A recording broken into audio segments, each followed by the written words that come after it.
notis ni. Dan tidak ada penjelasan. Ini apa benda ni? Ini baru... Kejap. Ini kau hantar budak sekolah ke untuk tampal stiker ni? Kau suruh budak sekolah tampal benda ni? Buat kerja macam ni. Dan tengok ni, mangga ni. Dah dibuka. Sita ni dah dibuka. Tengok dia balut. Betapa dia menganjing. Dewan Bandaraya Kuala Lumpur. Dewan Bandaraya Kuala Lumpur. Kau ni kena anjing je tau. Minta maaf lah bahasa kan. Ini level kerja kau. Tak layak jadi penguatkuasa. Kalau macam ni cara kau buat kerja, memang kau tak layak jadi penguatkuasa. Kau berhenti je lah daripada makan gaji haram. Rakyat Malaysia tak perlukan penguatkuasa yang level macam ni buat kerja. Tengok ni. Seal dah dibuka. Ni. Ini boleh dibuka tau. Boleh dibuka. Ni. Ini. Ni. Ni. Pintu ni boleh dibuka ni. Dia kunci dari dalam. Ada orang kat dalam ni. Dalam ni ada orang. Dikunci dari dalam. Mangga ni dah dibuka. Jadi kami takkan buka. Sebab memang dikunci dari dalam. Dan kita boleh tengok sebagai bukti lantai basah. Ada tong air. Seal ini tengok ada kesan. Tengok kesan buka.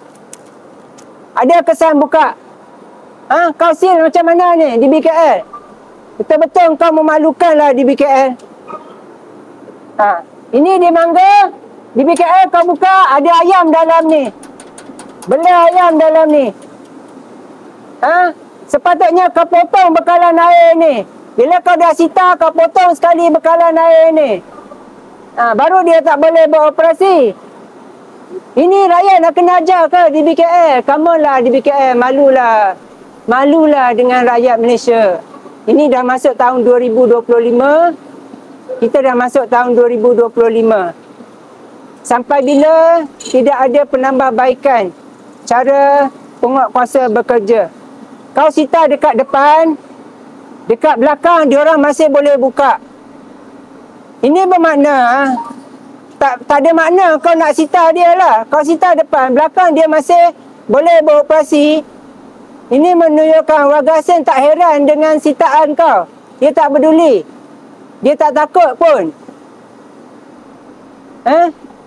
Datuk Bandar Kuala Lumpur, you tengok cara you punya officer dan you punya penolong penguatkuasa buat kerja. Pengarah penguatkuasaan, kau tak malu ke? Orang bawa kau buat kerja macam ni. Kau tak rasa malu ke? Letak jawatan je lah. Jangan buang masa rakyat. Jangan buang resources rakyat. Gaji yang kamu dapat itu adalah amanah yang mesti dilaksanakan melalui tindakan. Bukan kau ambil gaji bulan-bulan. Ini cara kau buat kerja. Ini siaran langsung NGO 11. Kami terjah Pusat Bandar Utara Selayang Kuala Lumpur.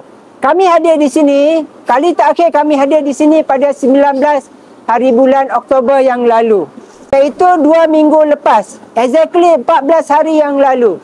Kedai ini disita semalam. Tarikh pada stiker itu adalah 1 hari bulan 11. Hari ini 2 hari bulan 11. Saya tunjuk. Ini tarikh dia. 1 hari bulan 11 2025. Tapi yang tanda tangan tak ada. Hantu. Ini ke cara di BKL buat kerja? Ini memalukan betul lah di BKL. Kau betul-betul memalukan. Jadi rakyat Malaysia, tengok sendiri apa yang kami tunjukkan di sini adalah hakikat dan realiti yang sedang berlaku di Pusat Bandar Utara Selayang Kuala Lumpur.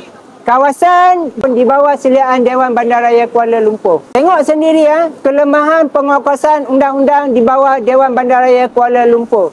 Berulang kali kami turun ke sini. Ini kali kelima kami turun. Masih terdapat banyak kelemahan yang tidak diperbaiki oleh pihak Dewan Bandaraya Kuala Lumpur. Tengok sendiri. Saya berharap warga Kuala Lumpur, warga Selayang, mohon bersama-sama kami di 11 untuk memberi tekanan kepada pihak Dewan Bandaraya Kuala Lumpur. Jangan main wayang saja.